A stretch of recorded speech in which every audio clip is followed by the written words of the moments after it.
Hello, we are with Jim Murray. That he is the most important whiskey writer in the world, and he writes the Whiskey Bible. Hello. Hello. How are you? Jesus, it's a pleasure to see you. Thank you. For us, it's a big honor to have you here in Salón de Gourmet in Spain, in Madrid, because it's not so common that the people come to Madrid, and especially because Spain is not a very whiskey country. What do you think of the Spanish way to take the whiskey? Well, I mean, I've got to try and change that, haven't I? Yeah. So have you. Yeah, of course. You and I got to do a job. If the Spanish aren't drinking whiskey, then maybe they haven't tried it or seen what is there to be discovered. So, I've been doing this for 27 years or whatever, and I've gone to many countries where people weren't drinking whiskey, and you know something, now they are. Yeah. So that's always the challenge. It's getting that message across to people that, I mean, the Whiskey Bible has 4,500 different whiskies in it, right? And every year I taste 1,250 new whiskies.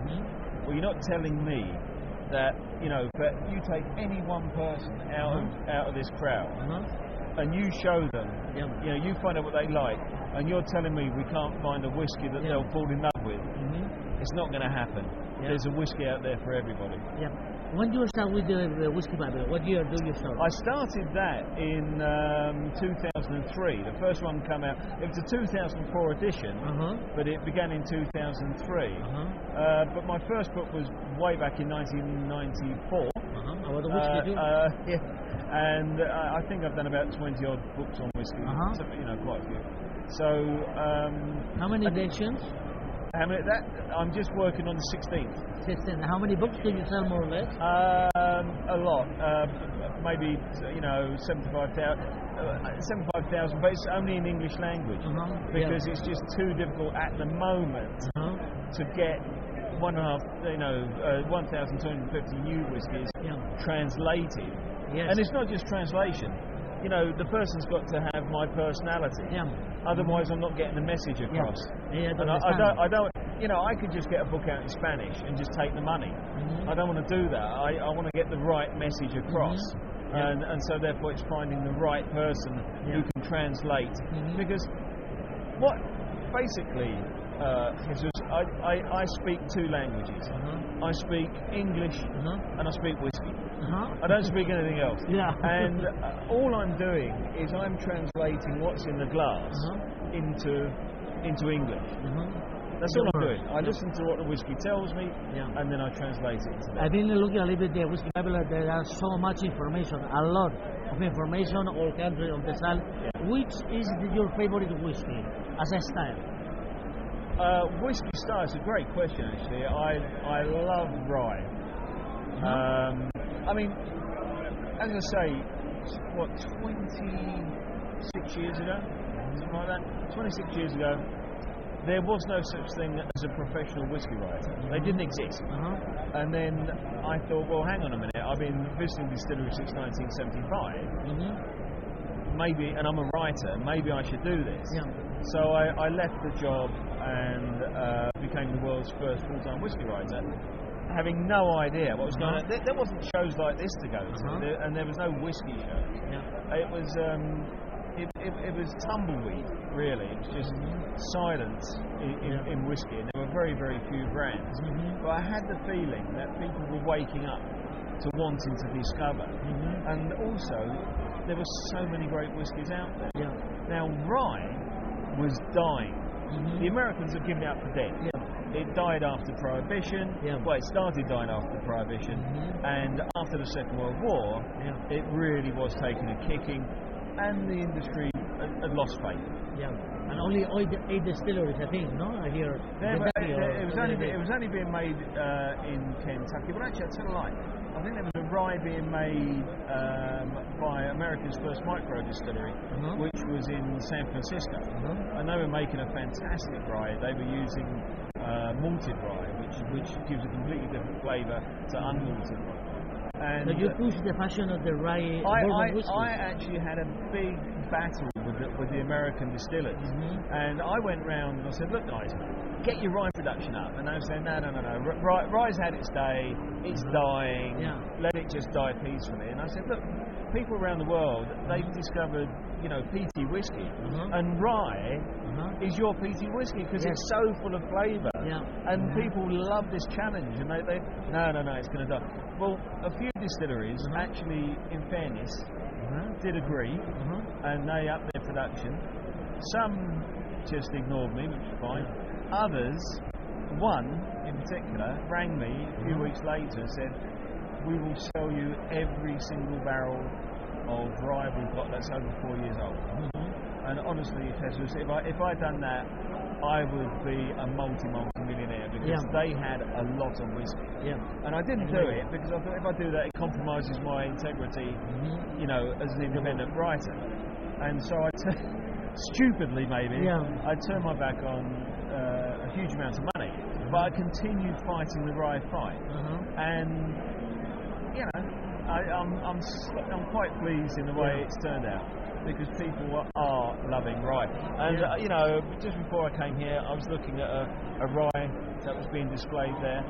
Now, if you and I went back into a time machine 25 years ago, you and I had more chance of becoming the Pope than seeing a rye being displayed. 10 years ago, at Visit Kentucky, I remember the maximum 15% or rye in the whiskey, maximum, no rye whiskey. Yeah, absolutely. So, and that's it. People want to discover, and people have actually discovered that there's things that, you know, they're not just learning about the whiskies; they're learning about themselves as well. And that's the fun.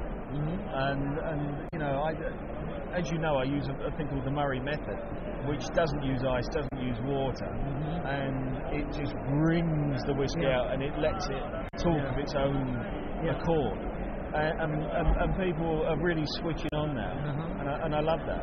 And although I've been doing this for 25, 26 years, I have absolutely no intention of retiring, or because I really love what I do.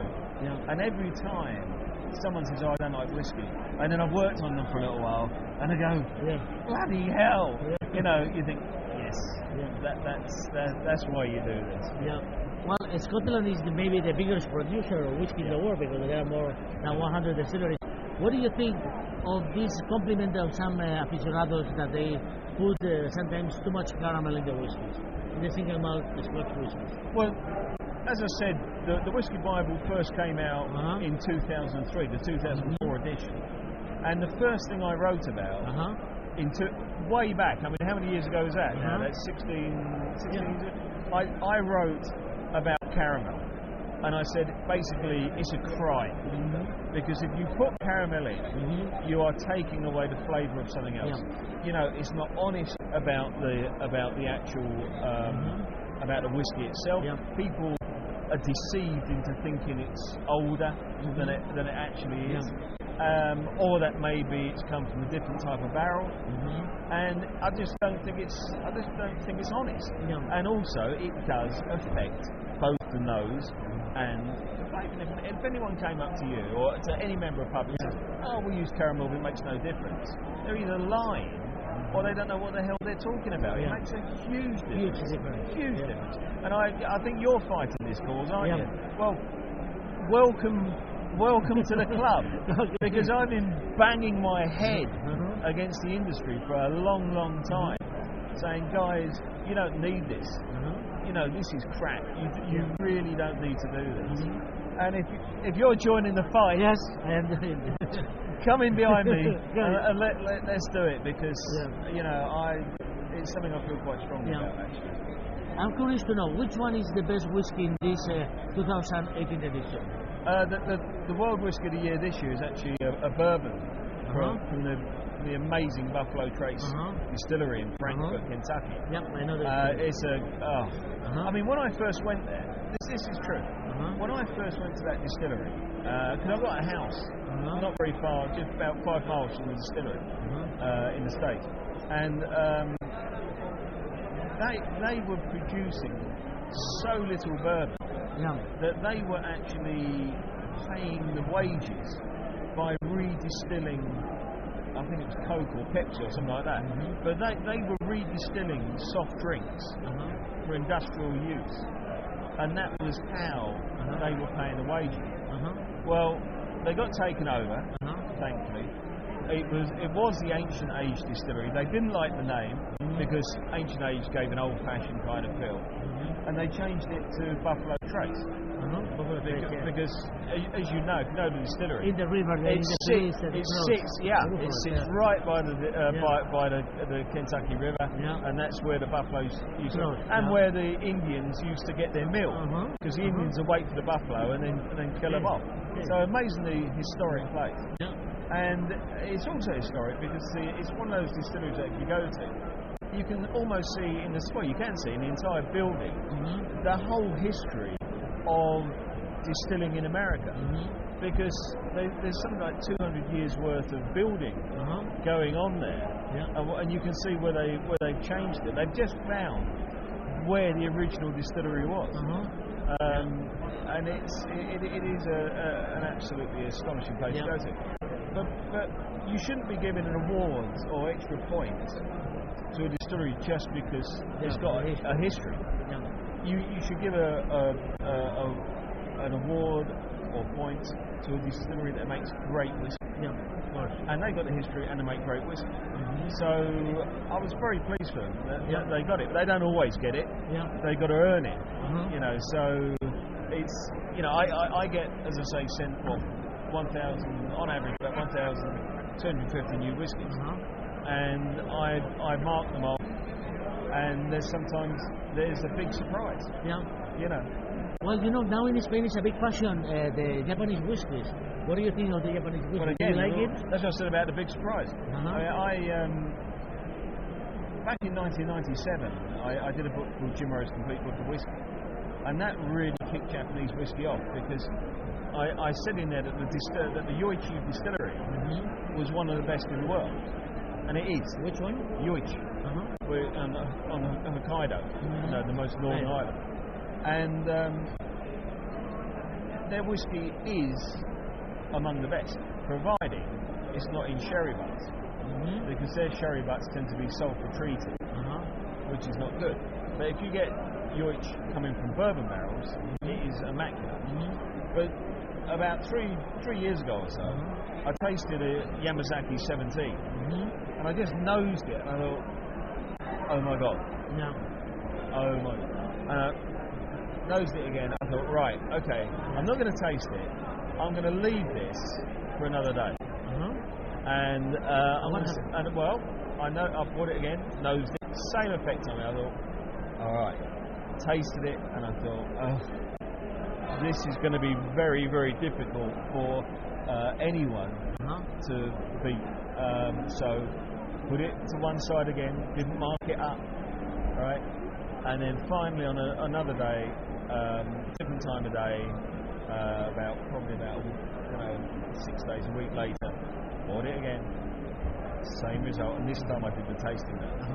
And I don't do the tasting notes until I've tasted it maybe on my third taste, and I've got the picture of what it's doing.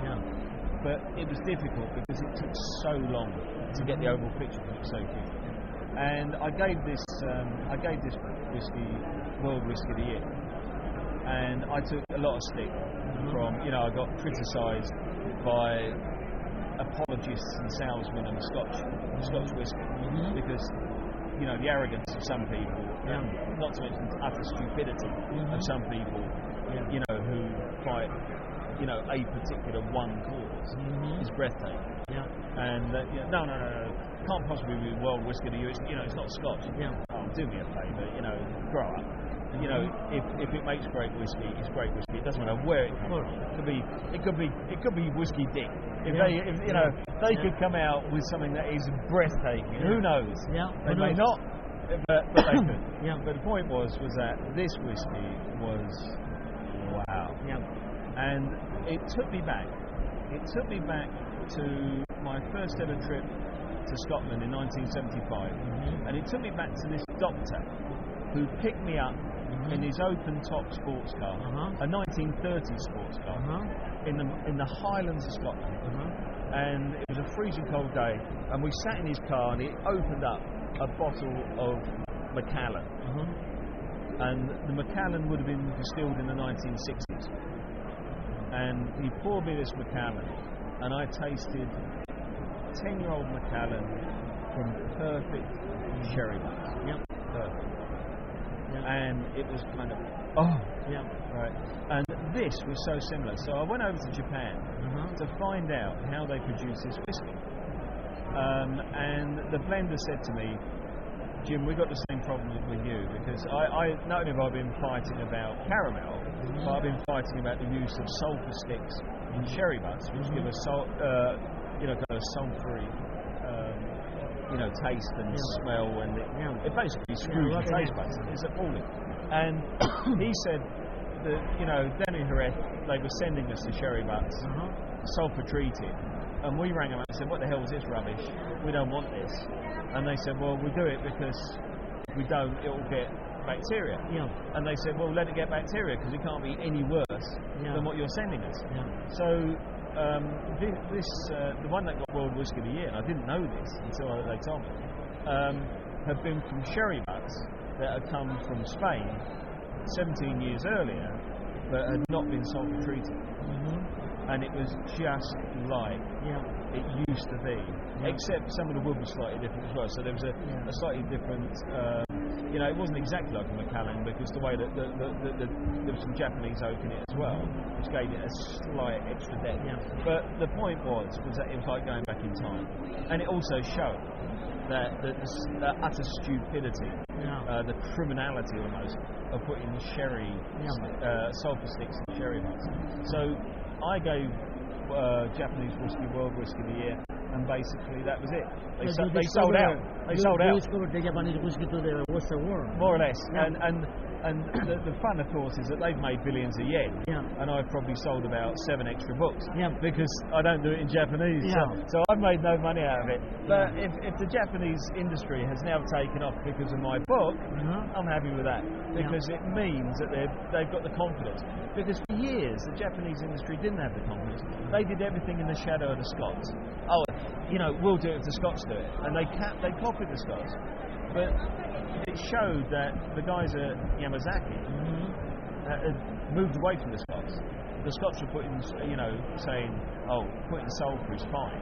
And the Japanese said, no, it isn't. Well, hang on a minute. They're the ones who turned up this amazing whiskey. I always say that the Japanese are the people that keep the old traditions of the Highlands Scottish whiskies. And now they're keeping this old tradition, the good tradition of the old. I agree, and they do that. They go to extraordinary lengths to,